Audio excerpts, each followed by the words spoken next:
5 दिवसीय शिव महापुराण की कथा आप और हमको श्रवण करने का सौभाग्य प्राप्त हुआ है।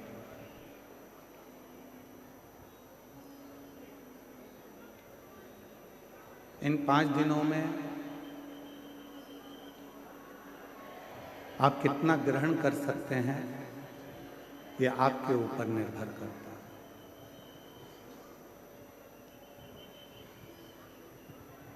त्रिवेणी के तट पर आए और सिर पे गंगा का लोटा तो भरकर ले गए, पर गंगा जैसी शीतलता लेकर नहीं गए, तो यहाँ पर आना आपका व्यर्थ हो गया।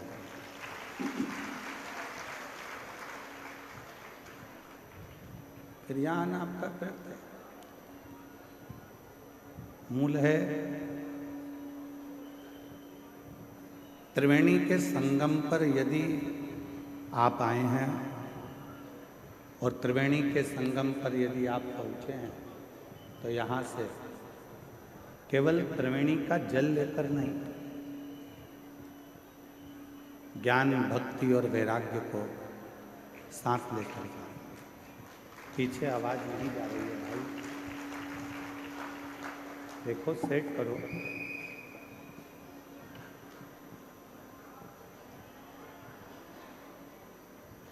त्रिवेणी का तट, त्रिवेणी का संगम तट,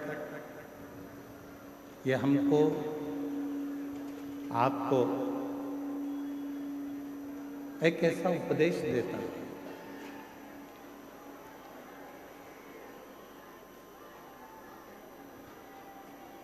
पीछे केवल बड़ा पीछे त्रिवेणी का संगम आपको और हमको एक ऐसा उपदेश देता है कि यहाँ आने के बाद में व्यक्ति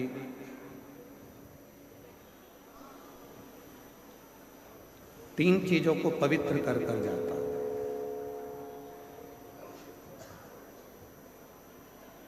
वो तन, मन और धन।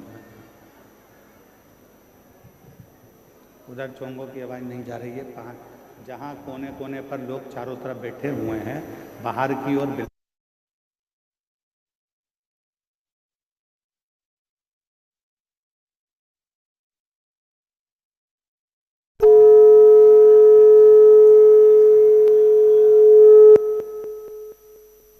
त्रिवेणी का संगम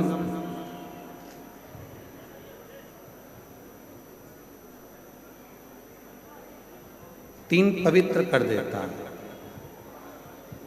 तन को, मन को और धन को। यहां आने के बाद में आप केवल तन नहीं धो रहे,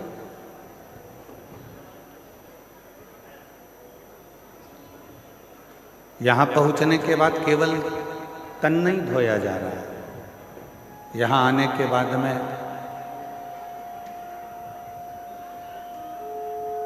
मन भी धोया जा रहा है और धन की शुद्धि भी हो रही है। स्पीकरों को बढ़ाइए, स्पीकरों को, जिससे उधर भी कोने में आवाज़ सभी जगह पहुंचे। स्पीकर की आवाज़ कम है। हाँ तो देखो उसको, क्यों नहीं आवाज़ जा रही। तन, मन और धन की पवित्रता कहीं पर है तो वो त्रिवेणी के संगम पर, इस प्रयागराज की भूमि पर है, जहां व्यक्ति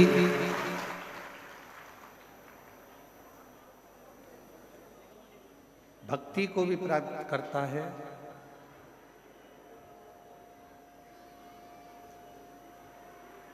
मुक्ति को भी प्राप्त करता है, और एक अलग से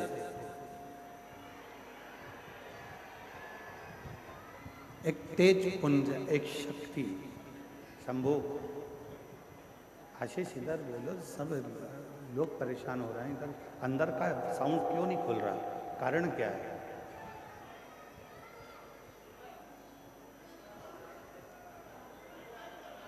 इस त्रिवेणी के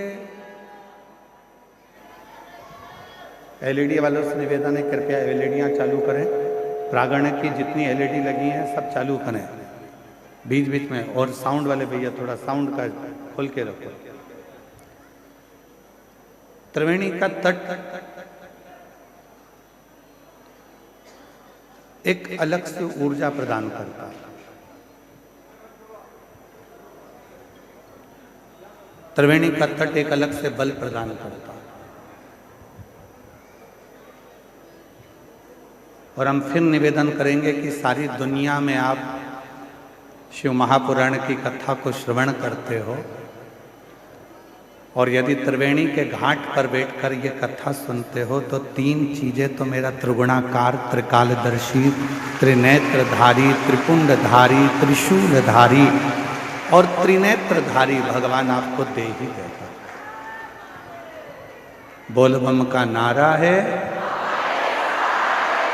सारी समस्या का हल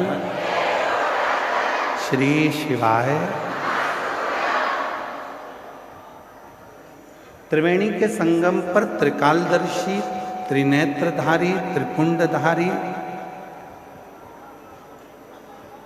त्रिशूलधारी, त्रिलोकी के नाथ देवाधिदेव महादेव की कथा सुनकर हम भी यहां से तीन चीजें लेकर जाएंगे। एक लेकर जाएंगे मन की शांति, दूसरे नंबर पर लेकर जाएंगे हम मन की शीतलता, और तीसरे नंबर पर लेकर जाएंगे हम अच्छे विचार, अच्छी सोच, अच्छी बुद्धि।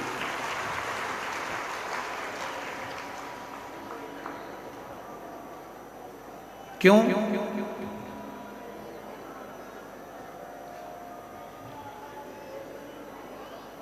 आपकी जेब में जो पैसा रखा हुआ है उसके बहुत सारे बाटेदार हैं।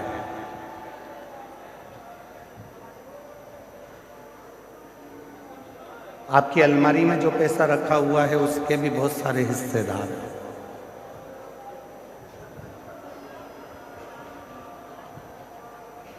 आपके बैंक में जो पैसा रखा हुआ है उसके भी बहुत सारे हिस्सेदार हैं।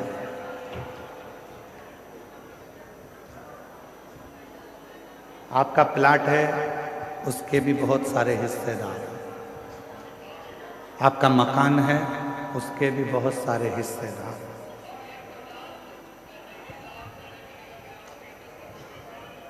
आपकी जमीन के, आपकी प्रॉपर्टी के, आपके धन के,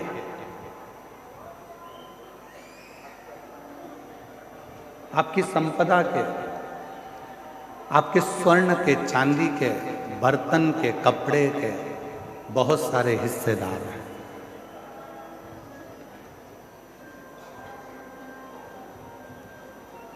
जितना भी आपके पास में धन है उसके ढेरों हिस्सेदार होंगे, पर एक धन हमारा खुद का होता है जिसका कोई हिस्सेदार नहीं होता।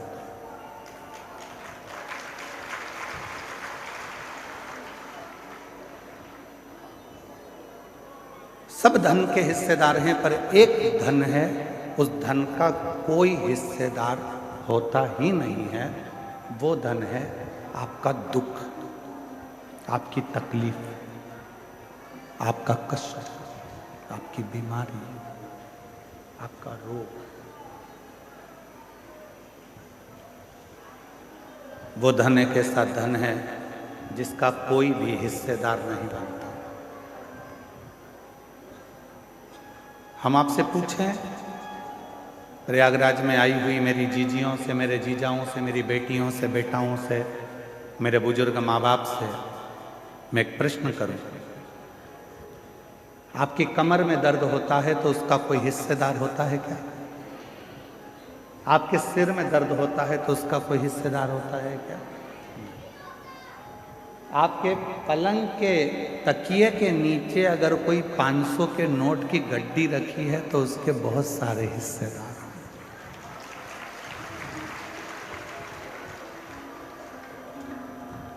उसके हिस्सेदार हो सकते हैं, पर आपके दुख का कोई हिस्सेदार नहीं, कोई नहीं। आपकी तकलीफ का कोई हिस्सेदार नहीं हो। परशु महापुराण की कथा में पार्वती खंड में उमा संहिता में भगवान शंकर ने पार्वती जी से कहा है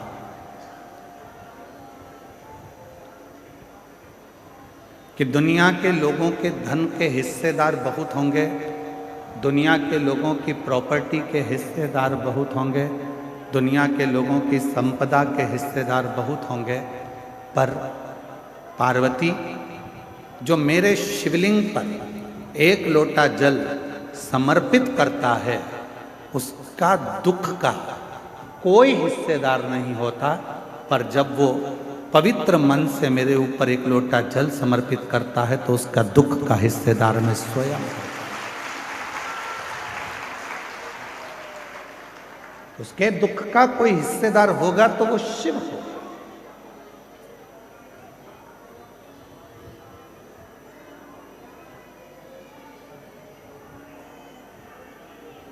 आवाज नहीं जा रही है, वहां से माताएं चिल्ला रही हैं, आशीष वहां साइड पे। उनके दुख का हिस्सेदार मैं स्वयं हूं।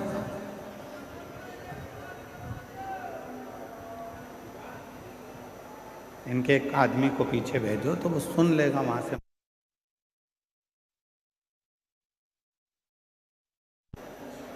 दुख का हिस्सेदार शिव कह रहे हैं कि जब कोई एक लोटा जल समर्पित करता है, जब कोई एक लोटा जल मुझे देता है, तो वो जब दुखी होता है तो उसके दुख का निवारण करने के लिए मैं स्वयं उसके दरवाजे पर पहुंचकर उसके दुख को काट देता हूं। उसके दुख को समाप्त करने की जवाबदारी मेरी हो जाती है। उसकी तकलीफों को समाप्त करने की जवाबदारी मेरी हो जाती है।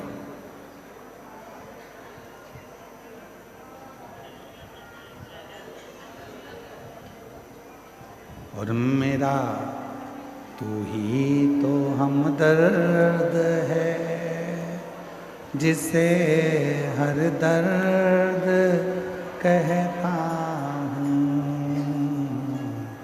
मेरा तू ही तो हमदर्द है, जिसे हर दर्द कहता हूँ।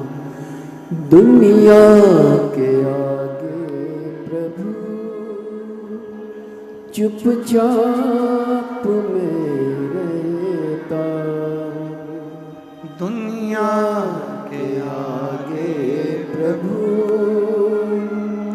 चुपचाप में रहता। मेरा तू ही तो हमदर्द है, जिसे हर दर्द कहता हूँ। मेरा तू ही तो हमदर्द है, जिसे हर दर्द कहता हूँ। शिव से कहीं ऐसी कोई बात नहीं है जो तुम्हारी कट जाए।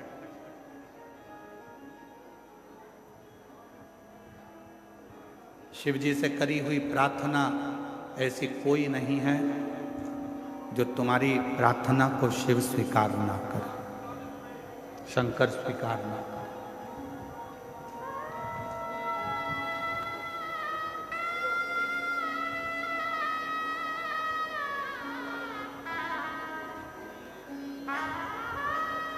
क्या चल रहा है अभी प्रयागराज में?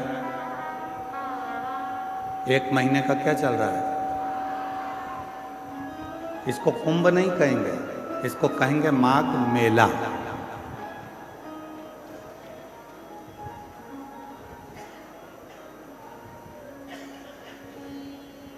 रामचरितमानस में भी इसका वर्णन है। संत आते हैं, निवास करते हैं, 1 महीना रुककर सत्संग करते हैं और फिर चले जाते हैं।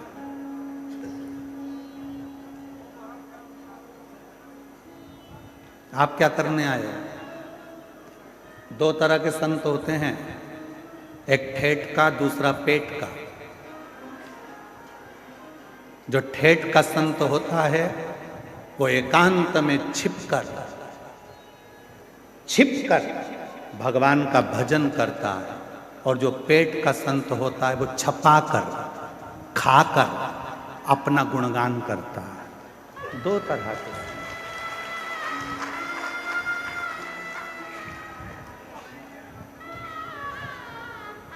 एक छपाकर खुश होता है, एक छिपकर खुश होता है।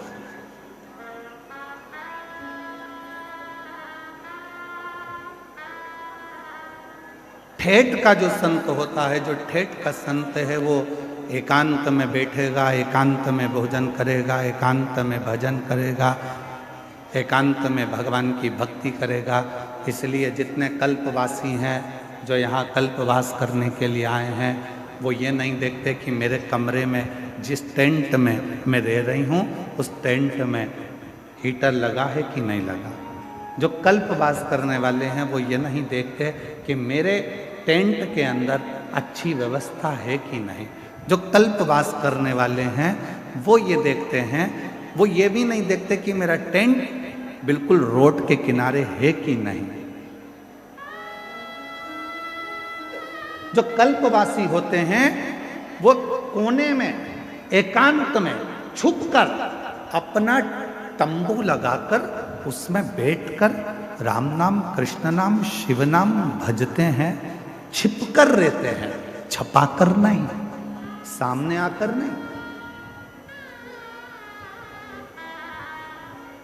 क्यों हमारे शास्त्रों में कहा गया कि संत, साधु, गुरुजन, तपस्वी जन, साधु, सन्यासी, तपस्वी जन जंगल में जाते थे, वन में जाते थे, तपस्या करते थे, वन में जाकर छिपकर बैठ जाते थे, तप करते थे। जहां कोई ना आए वहां संत जाकर, साधु जाकर, गुरुजन जाकर, तपस्वी जन जाकर साधना करते, तप करते थे, साधना करते थे। तो क्या पहले के संत शहर में जाकर तप नहीं कर सकते थे जिससे लोग हमको देखें? क्या पहले के संत शहर में पहुंचकर क्या अपना प्रचार करने का प्रयास नहीं कर सकते थे कि हमको देखें लोग, हम इतनी साधना कर रहे हैं, हम इतना तप कर रहे हैं, हम इतना व्रत कर रहे हैं, लोग हमको देखें, सोशल मीडिया पे डालें, लोग हमको पहचानो? क्या पहले के संत शहर में जाकर तप कर दुनिया को नहीं दिखा सकते थे? पर उनको मालूम है, छपाकर सामने आकर यदि भगवान को पाने का प्रयास करूंगा तो मेरा भोले भंडारी कभी नहीं मिलेगा। छिपकर, एकांत में बैठकर, चुपचाप से जाकर 1 लोटा जल चढ़ाकर अपने जीवन को सार्थक कर लूंगा तो मेरा कुबेर भंडारी मिल जाए, शिव मिल जाए।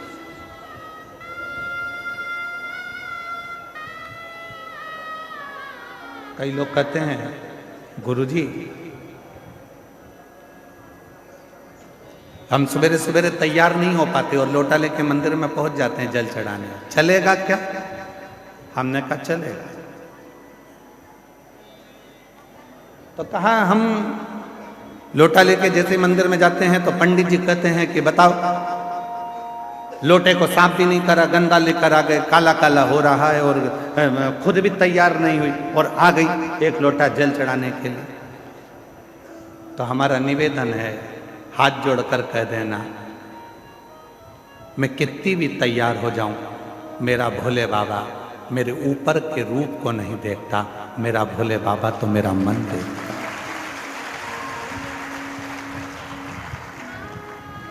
मेरा शिव, मेरा शंकर, मेरा ओघड़दानी कभी ऊपर का रूप देखा ही नहीं।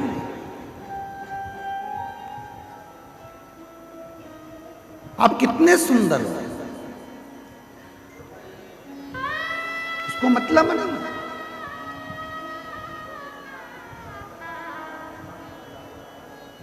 वो नहीं देखेगा। तुम्हारी जितनी भी डिग्रियां हैं ना, इंजीनियर की, डॉक्टर की, कलेक्टर की, आईजी की, डीआईजी की, कमिश्नर की, पुलिस की, इंजीनियर की,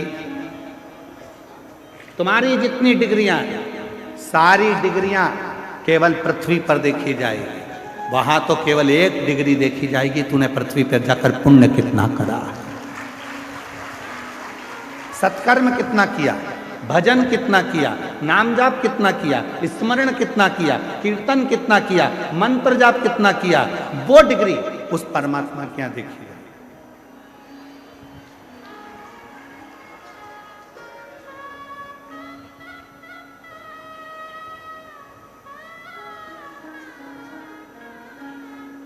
हम ईमानदारी की बात बोले, हम सतुआ बाबा के यहाँ कथा करने क्यों आते हैं? हम एक बार कथा करने आते और हम पक्का है दूसरी बार नहीं आते। पर आज ये कथा करने के लिए माघ मेले में हम शायद मैं कहता 3 एक बार महाराज जी, तीसरी बार हमारा आना हो गया। आपको मालूम है हम क्यों आते हैं, किस लिए आते हैं? हमारा आने का केवल एक कारण है कि यहाँ किसी के बैठने के लिए पास का सिस्टम नहीं चलता। यहाँ तो जो आया वो बैठ गया।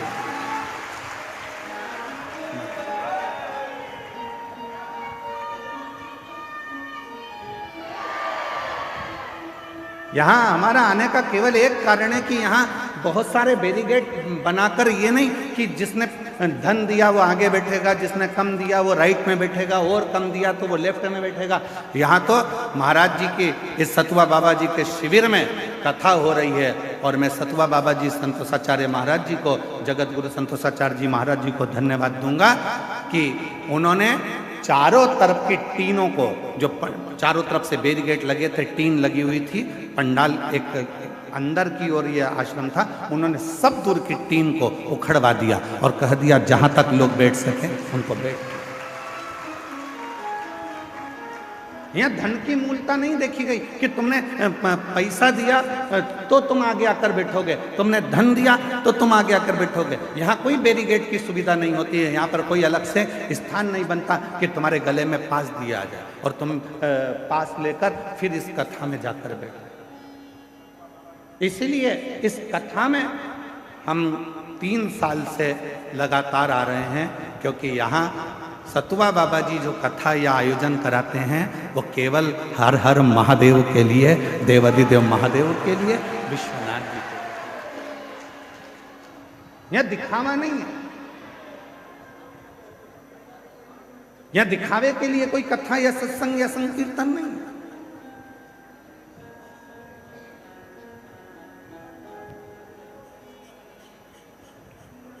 यहां तो केवल आपकी अविरल भक्ति, आपका भजन, स्मरण, कीर्तन और मंत्र,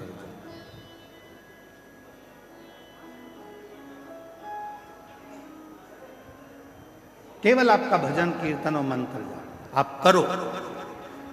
5 दिन आप और हम हैं, निवेदन है इन 5 दिन में सतुआ बाबा जी के शिविर में आप जितनी देर बैठकर भजन कर सकते हैं उतना भजन करें। त्रिवेणी के संगम पर बैठकर जितना स्मरण कर सकते हैं करें। त्रिवेणी के जितना करना।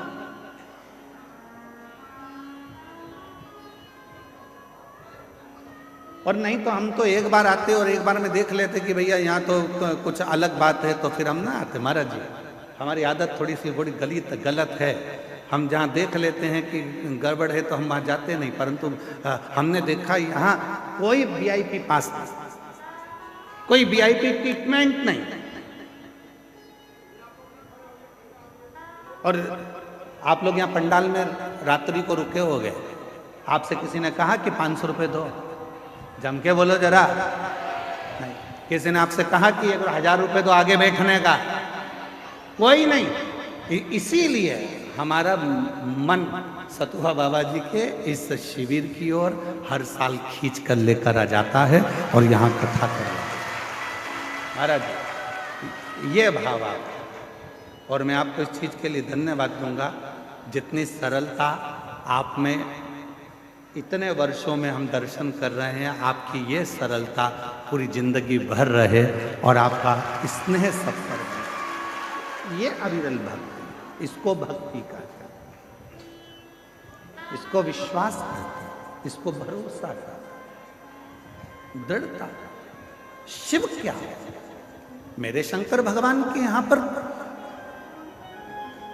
भगवान नारायण भी अगर आए हैं तो शिव जी के सम्मुख में आकर खड़े होकर लक्ष्मी जी भगवान नारायण से कहती हैं कि आप भगवान शंकर को कुछ देकर प्रसन्न कर लीजिए।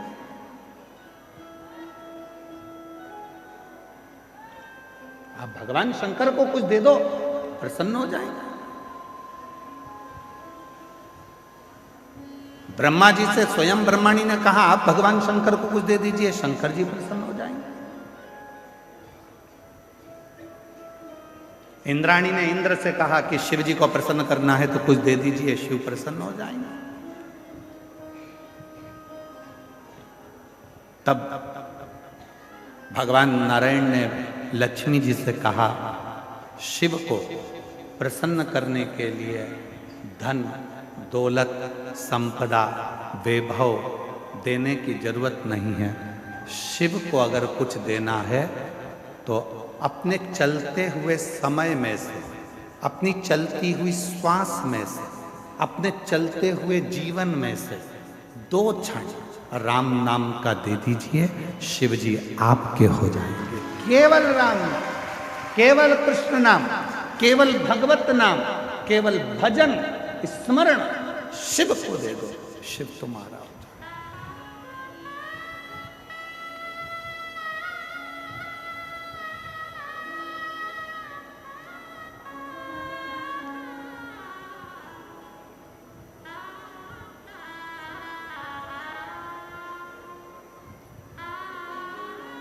आज घूमने के लिए जाऊंगा सतुआ बाबा जी आपके साथ में, मन है मेरा। पूरे प्रयाग में मुझे घूमकर देखना है कि कौन से करोड़पति सेठ ने यहां पर भंडारे खोल के रखे। मुझे पूरे माघ मेले में देखना है कि कौन से करोड़पति सेठ ने भंडारे खोल के रखे हैं। जो दुनिया के लोग कहते हैं साधु मांगता है, जो दुनिया के लोग कहते हैं संत मांगता है, जो दुनिया के लोग कहते हैं ब्राह्मण मांगता है, जो दुनिया के लोग कहते हैं सन्यासी मांगता है, उनको दिखाना है मुझे इस आस्था चैनल पर कि संत मांगता है तो कहां ले जाकर भक्तों को खिलाता है, वो दिखाने का प्रयास करना। यहां माघ मेले में कोई सेठों ने अपने अपने शिविर नहीं लगाए। यहाँ माघ मेले में जो लंगोटी पहनने वाला बाबा है, जो तन पर एक वस्त्र धारण करने वाला संत है, उसने अपना शिविर लगाकर 1 महीने तक ना जाने कितने कितने हजारों भक्तों को, किसी को चाय पिला दी, किसी को भोजन करा दिया, किसी को भंडारा खिला दिया। वो तुम्हारे लिए मांगा है, वो तुम्हारे लिए लेकर आया। और मुझे माघ मेले में उस सेठ को ढूंढना है जो भंडारे कर रहा है। कि कितने लोग कहते हैं कि आज के महाराज तो लूटते हैं, आज के महाराज तो लेकर आते हैं, उनको दिखाना है। इस माघ मेले में एक एक झोपड़े में बैठा हुआ एक एक संत, एक एक साधु, एक एक तपस्वी, एक एक सन्यासी आपको खिलाने के लिए बैठा है और आशीर्वाद देने के लिए बैठा है। यहाँ लेने के लिए नहीं बैठा, यहाँ लेने नहीं आया, यहाँ देने आया।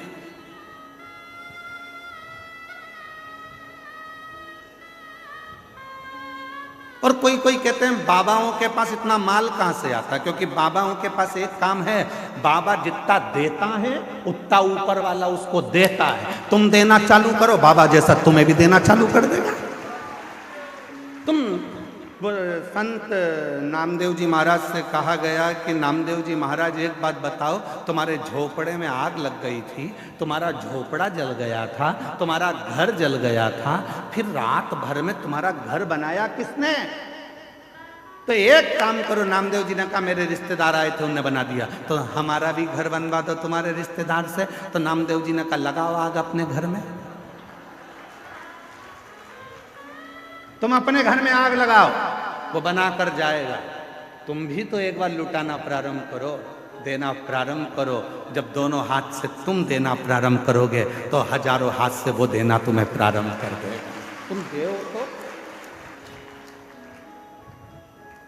शिव ओघड़दानी है। लक्ष्मी जी कह रही हैं भगवान नारायण से कि शंकर जी को कुछ दे दो, शंकर जी आपको मिल लेंगे। ब्रह्माणी ब्रह्मा जी से कह रही हैं कि शिव जी को आप कुछ दे दो, शिव जी आप पे करुणा कर दें। इंद्राणी इंद्र से कह रही है कि आप शिव जी को कुछ दे दो। तब भगवान नारायण ने कहा शंकर भगवान को कुछ नहीं चाहिए, शिव जी तो केवल आपसे राम नाम मांगते हैं। जो राम नाम दे देता है शिव उसके पीछे पीछे चलना प्रारंभ कर देते हैं और शिव उस पर करुणा करना प्रारंभ।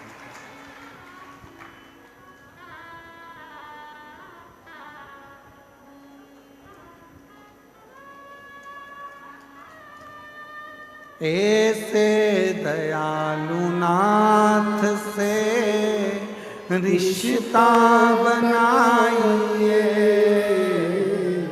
ऐसे दयालु नाथ से। मेरी जीजियों सबको आता है ना, आप सबको मालूम है हम हमारे भजन नहीं बदलते। हम ज़्यादा भजनों को इसलिए नहीं बदलते क्योंकि कथा में आप जितनी देर बैठो तो आप लोगों को मालूम होना चाहिए कि जो भजन गुरु जी गाएंगे वो भजन आपको भी गाना, क्योंकि हमारे भजन नहीं होते। हम भगवान से प्रार्थना करते हैं इन शब्दों के माध्यम से कि हम पर भी कृपा करें। तो आपको भी अपनी वाणी में बोलना है साथ साथ, ऐसे दयालु नाथ से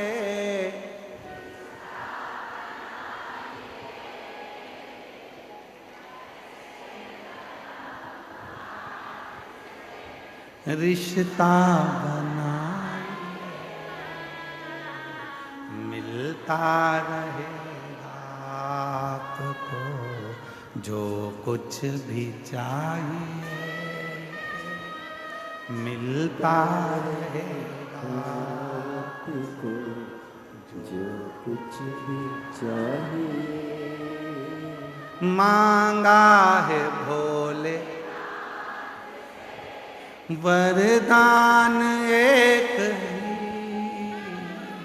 मांगा है भोलेनाथ से वरदान एक ही। तेरी दया बनी रहे जब तक है जिंदगी, तेरी दया बनी रहे जब तक है जिंदगी। मांगा है भोलेनाथ से वरदान एक ही। हमें बस एक वर दे दो, अंतिम श्वास तक तेरी कृपा, आखिरी सांस तक तू मिलता है। आई माघ मेले में 5 दिन की शिव पुराण सुनने के लिए आई। मैं जानती हूं कि मैं 1 महीना कल्पवास नहीं कर सकती, मेरे बच्चे छोटे हैं। मैं 1 महीना माघ मेले में नहीं रह सकती क्योंकि मेरा परिवार बड़ा है। 1 महीना मैं बाबा इस माघ के मेले में कल्पवास नहीं कर सकती क्योंकि मैं घर में परिवार को लेकर चलने वाली हूं। पर बाबा आज विश्वास से कहती हूं 5 दिन भी अगर मैं इस पंडाल में बैठकर कथा सुनूं तो मेरे भोले बाबा, हे मेरी गंगा मैया, मेरे इस 5 दिन की रात्रि को कल्पवास की 1 महीने की रात्रि मान ले, उतना फल देना मुझको। मैं 5 दिन रहूंगी, 5 दिन तेरा भजन करूंगी और 5 दिन में मुझे विश्वास है तू मुझे खाली नहीं भेजेगा, मेरी झोली खुशियों से भरकर भेज देगा। मेरा विश्वास है, मेरा भरोसा है।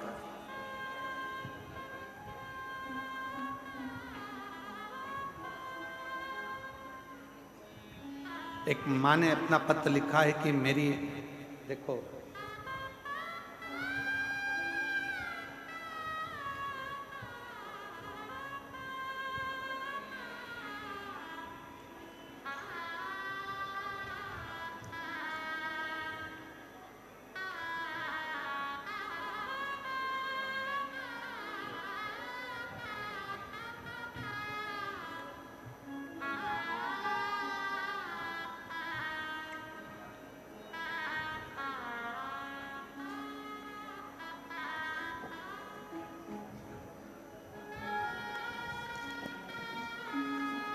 मेरा नाम नूतन सोनी है। मैं फतेहपुर जिले से आई हूँ। कहीं बैठी हो नूतन जी? आप ही हैं? ऐसा हाथ हिला दो एक बार। हाँ, ऐसा हाथ हिलाओ। ठीक है, आइए आइए, एक बेलपत्र लेकर जाओ। मेरा नाम नूतन सोनी है। मैं फतेहपुर जिले से आई हूँ। मेरा मोबाइल नंबर ये है। श्री शिवाय नमस्तुभ्यं। मैं प्रणाम करती हूँ। 2020 में कर्जा बहुत हो गया था। इतना कर्जा हो गया कि उस कर्जे को चुकाना भारी पड़ गया।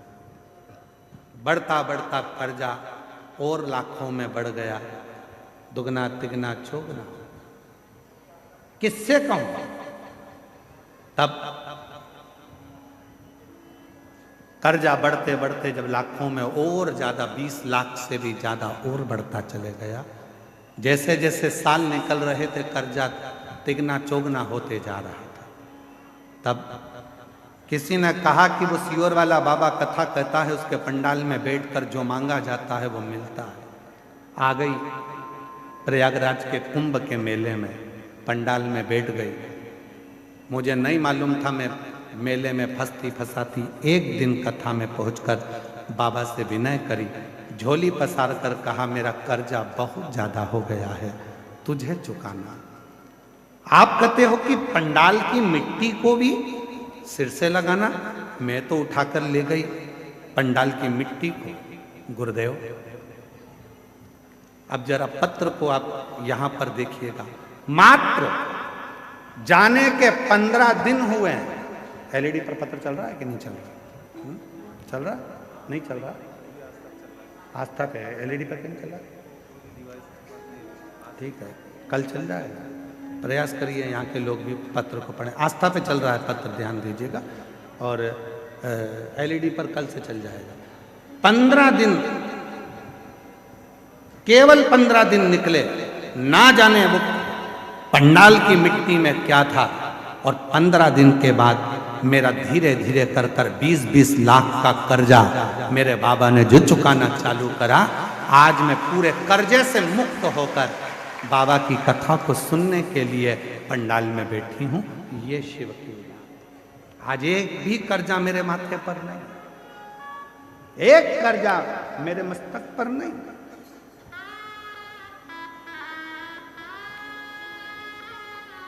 कौन देगा तुमको 20 लाख रुपए? तुम्हारे रिश्तेदार दे देंगे तुमको 20 लाख रुपए? बोलो, जम के बोलो जरा। 5 लाख दे देंगे, 10 लाख दे देंगे, 25 लाख दे देंगे। कोई तुम्हारा कर्जा चुकाने वाला नहीं होगा। कर्जे में डुबाने वाले मिलेंगे पर कर्जा चुकाने वाला नहीं होगा। और याद रखना, कर्जा तुमने किया है तो चुकाना भी तुम्हें है। मेहनत तुम्हें करना है। सियोर वाला महाराज आकर तुमको करोड़ों की गड्डी नहीं देगा। सियोर वाला महाराज आकर तुम्हें कहीं से गड़ा हुआ हंडा निकाल कर नहीं देगा। मेहनत तुम्हें करना पड़ेगा। एक लोटा जल तुम्हें चढ़ाना पड़ेगा। और जब मेहनत और लगन और शिव की भक्ति, ये त्रिवेणी का संगम एक जगह पर होगा तो 15 दिन क्या, 5 दिन में भी कर्जा चुकाने की सामर्थ्यता तुम में बाबा दे। किसी बाबा के चक्कर में मत पड़ना कि कोई तुमको निकाल कर सोने का हंडा देगा। किसी बाबा के चक्कर में मत पड़ना कि कोई तुम्हारा दुख काट देगा। हाथ में खुजाल चली है तो तुम्हें खुजालना है। छींक तुम्हें आई है तो छींकना तुम्हें है। खांसी तुम्हें आई है तो खांसना तुम्हें है। उसी तरह कर्जा तुमने किया है तो चुकाना भी तुम्हें है। इसलिए मेहनत भी तुमको करना है, संघर्ष भी तुमको करना है, और साथ में शिव जी पर भरोसा भी तुम्हें करना है। शंकर पर भरोसा भी तुमको, कोई दूसरा नहीं। रोते नहीं है बेटा, रो नहीं, रो नहीं है। आंसू पोछो पहले, उठो उठो उठो, आंसू पोछो, आंसू पोछो पहले, आंसू पोछो। अच्छा, खुश होकर जा, अब तो बाबा ने तेरे सब कर दिया। एक आंसू पोछ, आंसू पोछ, आंसू पोछ पहले, आंसू पोछो। अच्छी खुश होकर एक बार जोरदार ताली बजाओ। शिव कृपा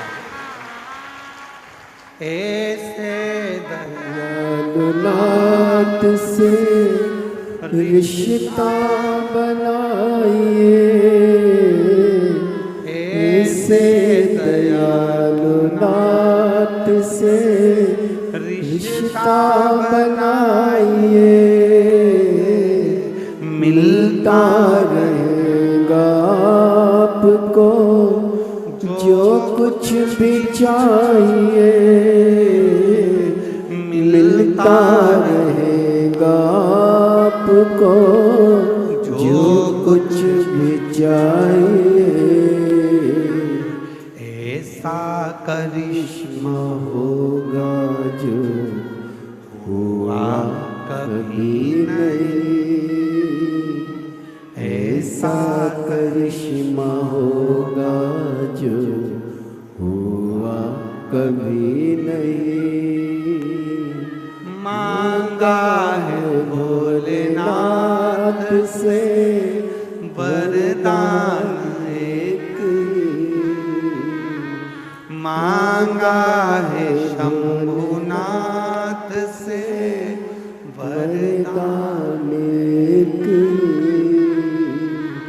तेरी दया बनी रहे जब तक है जिंदगी, तेरी कृपा बनी रहे जब तक है जिंदगी। ये जीवन है। आए हो कथा सुनने के लिए, जहां जगह मिले वहां बैठकर, ये मत सोचना कि रोड है, रोड का किनारा है, तुम्हें जहां जगह मिले वहां बैठकर 2.5 घंटा 3 घंटा तो हम बोलते नहीं है कथा, फालतू की बात है कि हम 3 घंटा कथा बोलते हैं, नहीं, आधा घंटा तो आशीष बोलता है, 2.5 घंटे हम बोलते, और हम भी नहीं, वो बुलवाता है तो बोलते। 2.5 घंटे की कथा में जितनी देर बैठो उतनी देर आप उस बाबा से अपने मन की लगन को जोड़ने का प्रयास करना। यह सोचना सियोर वाला बाबा कथा नहीं कह रहा, गंगा के घाट पर, त्रिवेणी के घाट पर मेरा ओघड़ दानी कुबेरेश्वर महादेव तुम्हारी झोली भरने के लिए आया है और भर कर जाएगा। इस विश्वास के साथ कथा को श्रवण दे देगा, क्या ना देगा। किसकी सामर्थ्यता होगी? ये पत्र में लिख रही है वो बहन कि 15 दिन नहीं लगे और 15 दिन में मेरे लाखों लाखों का कर्जा चुका दिया। किसकी सामर्थ्यता होगी? कौन दे देगा लाखा? कौन सामर्थ्यता? उस परमात्मा की कृपा होगी तो उस परमात्मा ने अगर जगत ने तोड़ी और उसने जोड़ी, फिर किसी के बाप में दम नहीं है कि कोई तोड़ के बता दे। किसी के बाप में दम हो तो तोड़ के बता दे, जब वो जोड़ता है तो कोई नहीं तोड़ता। और हम और आप सब उलझनों में फंसे हुए विचार कर रहे हैं कि भाई कोई मिलेगा और कुछ दे देगा। ना ना ना, हम तो यहां तक कहेंगे, ए मेरी जीजियों, ए मेरे जीजाओ, बेटियों बेटाओं, मेरे बुजुर्ग माँ बाप, याद रखना, माघ मेले में अगर तुम्हें पड़ा हुआ किसी का मोबाइल भी मिल जाए, किसी की सोने की रकम भी मिल जाए, तो उस पर अपना हक मत बताना। ना जाने वो मोबाइल और सोने की रकम तेरे घर में जाकर कितना उपद्रव मचाएगी और ना जाने तेरे घर को कितना बर्बाद कर देगी, कोई भरोसा नहीं। यहां सोने की रकम ढूंढने मत आना। यहां कई लोग होते हैं, गंगा का पानी उतरता है तो चुंबक को डाल डालकर उसमें से सोने चांदी के सिक्के ढूंढा करते हैं। अरे धिक्कार है जो गंगा का पानी उतरने पर तुम सोने और चांदी के सिक्के ढूंढते हो। गंगा का पानी उतरने पर तुम उस मिट्टी में महादेव को ढूंढने का प्रयास करना, तो शायद तुम्हारी जिंदगी संवर जाए, शायद तुम्हारी जिंदगी संवर जाए। शिव महापुराण की कथा कहती है, जिस तालाब का जल कम होता है, जिस कुएं का जल कम होता है, जिस नदी का जल कम होता है, जिस सरोवर का जल कम होता है, वहां की मिट्टी को लाकर जब पार्थिव लिंग का निर्माण कर कर पूजन किया जाता है, तो उस नदी का जल स्तर जितना बड़ा होता है, उस नदी में जितना पानी पहले भरा होता है, उतना भंडार भोलेनाथ उसके घर में भरना चालू कर देते हैं। ये हमारा शास्त्र प्रमाण है। शिव को बनाने के लिए उसमें से मिट्टी ढूंढो, और तुम क्या ढूंढ रहे हो? चुंबक डाल के पैसा, चुंबक डाल के सिक्का, और लगे कितने हाथ में? 100, 200, 500, 1000, 2000, 1 लाख, 1.5 लाख रुपए हाथ में लगे होंगे। इससे ज्यादा क्या लगेंगे? 2 लाख लगे होंगे, इससे ज्यादा क्या लगेंगे? पर यदि उसमें से जब नदी का स्तर नीचे जा रहा था, कुएं का पानी कम हो रहा था, तालाब का पानी कम हो रहा था, जलाशय का पानी कम हो रहा था, उस समय पर वहां की मिट्टी को लाकर पार्थिव का निर्माण करते, शिवलिंग बनाकर उसकी पूजन कर कर विसर्जन कर देते, तो नदी पूर्व में जितनी भरी हुई थी उतना भंडार मेरा भोलेनाथ तेरे घर का भर देते। ये हमारा शास्त्र का है। एक बार हमने ये कथा पहले कही है, तो किसी ने पूछा क्यों गुरुजी, उस मिट्टी में ऐसा क्या हो जाता है कि भगवान शंकर जितना उस नदी में पानी भराता है उतना भगवान उसका घर का भंडार भर देता है, उस नदी में ऐसा क्या हो जाता है, उसकी मिट्टी में ऐसा क्या हो जाता है? तो शिव महापुराण की कथा में आता है कृष्णेश्वर महादेव की कथा। 12 ज्योतिर्लिंग में से 12वां ज्योतिर्लिंग। सुधर्म नाम के ब्राह्मण की 2 धर्म पत्नी थी, घूष्मा और सुदेहा।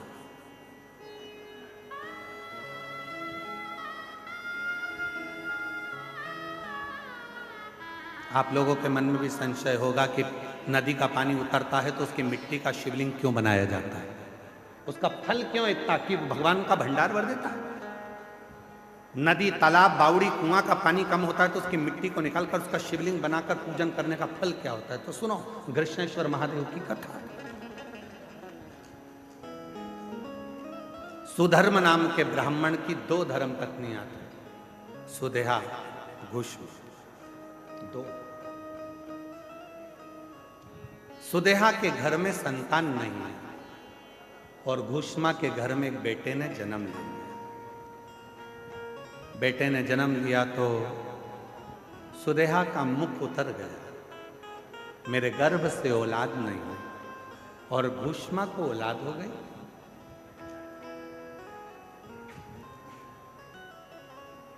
सुधर्म ने अपनी पत्नी घूष्मा से कहा कि तेरे गर्भ से यदि एक बच्चा हो सकता है तो तेरे गर्भ से और भी बच्चे जन्म ले सकते हैं। तेरा जो बेटा है इस बेटे को तू सुदेहा को दे।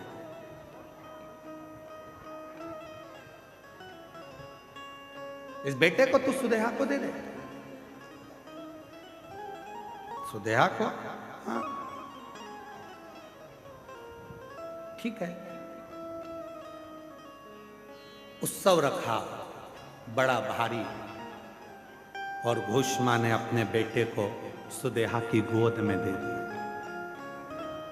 अब घूष्मा का बेटा नहीं, अब सुदेहा का बेटा।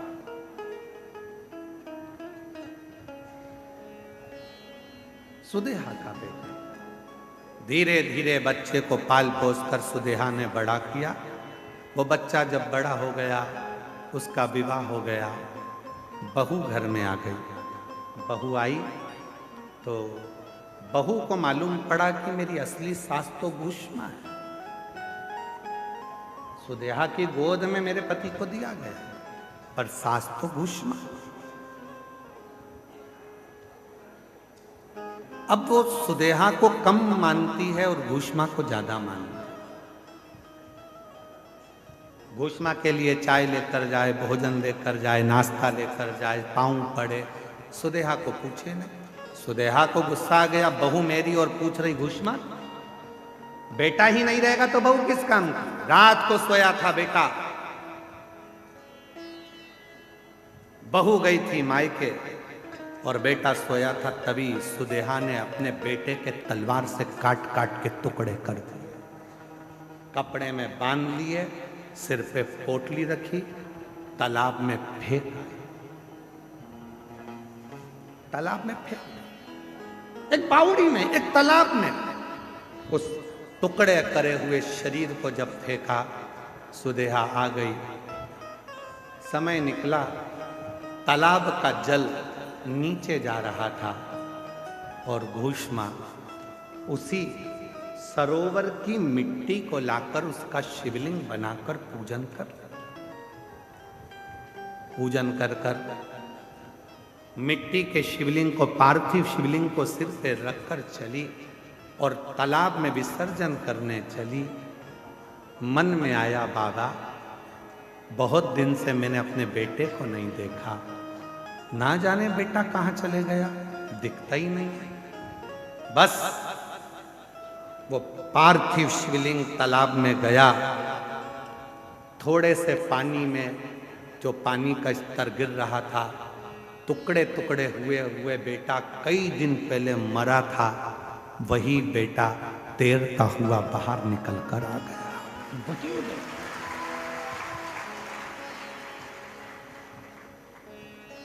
चीख पड़ी, मेरा बेटा और पानी में। मां से गले लगा, बेटा तू पानी में कैसे आ गया? पता नहीं, पर अंदर कोई बाबा था। दोनों पति पत्नी ने मेरी बहुत सेवा की। भूष्मा ने आवाज लगाकर कहा, बाबा मैं जानती हूं कोई दूसरा बाबा नहीं आ सकता, बाबा तो मेरा महादेव ही होगा। बाबा आओ दर्शन तो दो।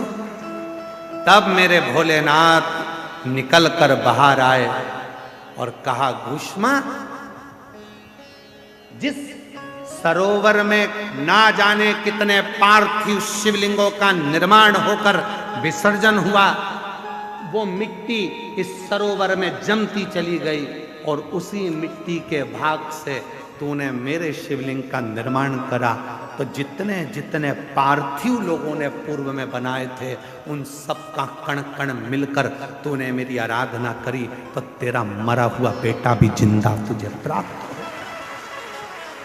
जिंदा प्राप्त हो गया। बाबा मेरा मन है कि आप इस भूमि पर निवास करो। शिव जी ने कहा, तथास्तु। मैं तेरे नाम से, कृष्णेश्वर महादेव के नाम से 12वें ज्योतिर्लिंग के रूप में इस पृथ्वी पर विराजमान। 12वां ज्योतिर्लिंग का जो पूजन होता है, कृष्णेश्वर महादेव का जो पूजन होता है, कृष्णेश्वर महादेव की जो आराधना होती है, वो दुनिया के लोग जिस दिन समझ गए यहाँ जल का स्तर नदी का गिरा, गंगा जी थोड़ी खाली हुई, तुम चुंबक लेकर पहुंच गए, पैसा ढूंढने पहुंच गए, सोना ढूंढने पहुंच गए, चांदी ढूंढने पहुंच गए, नदी तालाब बावड़ी का स्तर गिरा, तुमने उसका पानी में सोना चांदी ढूंढा नहीं। जैसे ही नदी तालाब बावड़ी का पानी नीचे आए, उसकी मिट्टी को लाकर एक बार पार्थिव शिवलिंग का पूजन करो और आराधना करो। जैसे तेरी नदी का जल बढ़ता है, खूब बढ़ता है, ऐसे मेरे घर में भंडार भरना, सौभाग्य बढ़ना, संतान बढ़ना, वैभव बढ़ाना, तू कृपा करना। जैसे कृष्णेश्वर पर, भूष्मा पर तूने करुणा करी, वैसे मुझ पर कृपा करना। वो करेगा। पर हम उल्टे हैं, हम पैसा ढूंढ रहे हैं।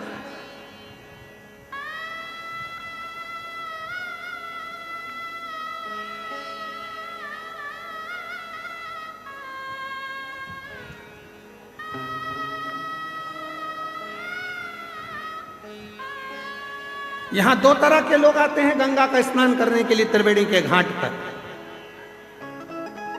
एक हर हर गंगे करने आते हैं और एक सबको नंगे करने आते हैं।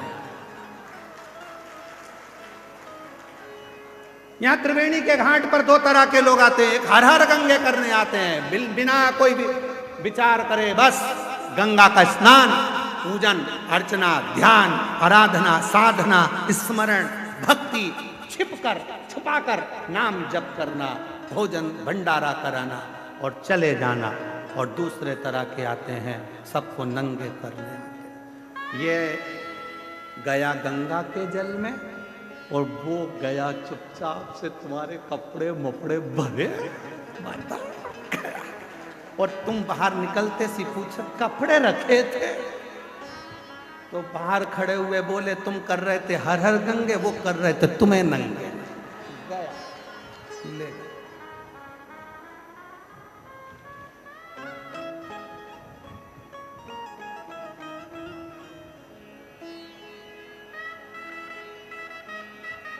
एक चतुर व्यक्ति होता है, गंगा नहाने से पहले अपने कपड़े अपने पहचान वालों को देकर जाता है। बोलो रे जल्दी से बोलो, सही है कि गलत है? अरे बोलो जम के, भैया संभालना, भैया संभालना, भैया संभालना। अभी आया नहा के, पहचान वाले को देकर जाता है कि इसको संभालना, नहीं तो लोग मैं हर हर गंगे करूं और लोग मुझे नंगे कर दें, इसलिए तू इसको संभाल लेना। उसी तरह बस चतुरता तुम में होना चाहिए। जिस समय पर भगवान शंकर के इस प्रयागराज के मेले में आओ, उस समय पर महादेव को अपना पूरा भार सौंप कर आना। तू संभाल लेना, नहीं तो लोग तो नंगा करने में लगे हैं।